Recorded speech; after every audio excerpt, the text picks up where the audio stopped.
Hey, what's up guys? Today's video we are going to be reviewing the Ancel BD310, which is a OBD2 reader scanner thing that could also connect to your phone if you want.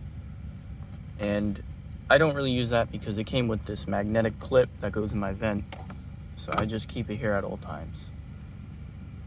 And that's why it says it has Bluetooth mode. But press this button on the side to go to use it on this screen, and so of course you can scan for codes and whatnot, and I don't have any.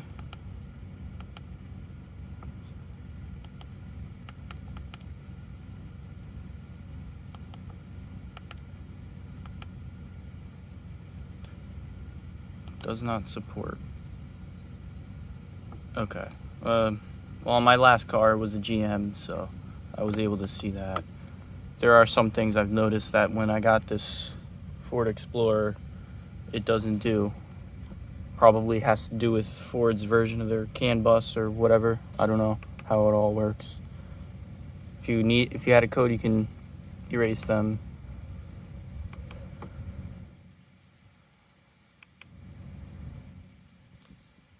And then you can check on all the different systems and see if they're running okay.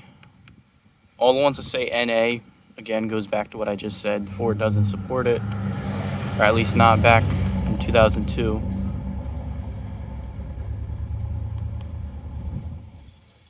I don't know what that is. Might be because I'm not actually driving. You can get freeze frame data on here. I don't know how that. I've never used most of this, but it has a lot of functionality for just $60 on Amazon. So,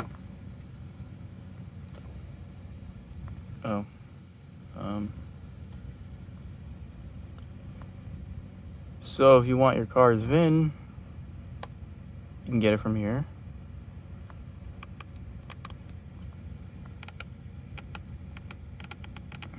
And okay, that's all in that section. IM readiness, we kind of just went through in that other menu. Just checking all the different systems that there are. Green means it's all good. Gray means it's not supported in this car. And then, the reason I keep this here is extra gauges.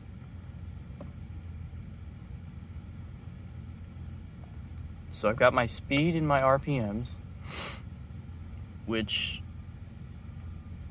I found useful because my speedometer at first didn't seem very accurate. And anyway, when I change my tires, it still probably will be even worse. And it's pretty responsive. Like, I'll give it a little rev here.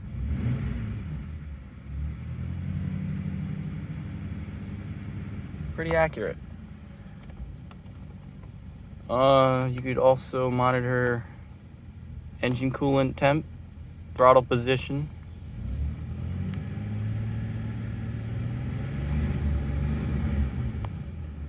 air intake temperatures, and on my old Cobalt, I was able to see what the voltage was.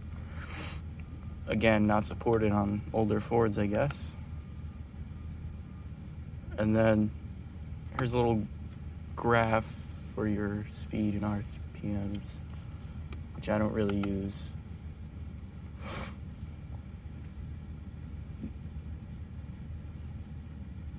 I'm not sure what this is, to be honest. So feel free to help me out in the comments if you know. And that's pretty much it. And then let me see. I've got it all just plugged in right down here. I just tucked it under the steering wheel. Could be better, I'm sure, but I don't really care that much. I mean, it's simple, but still packs a lot of functionality for just $60. And I've had this for quite a few months now, and it's never failed me yet. Not sponsored, by the way. I just thought it was a great product. And, well, that's really it. Thank you. I'll see you guys in the next one, which will probably be a review of this truck all around.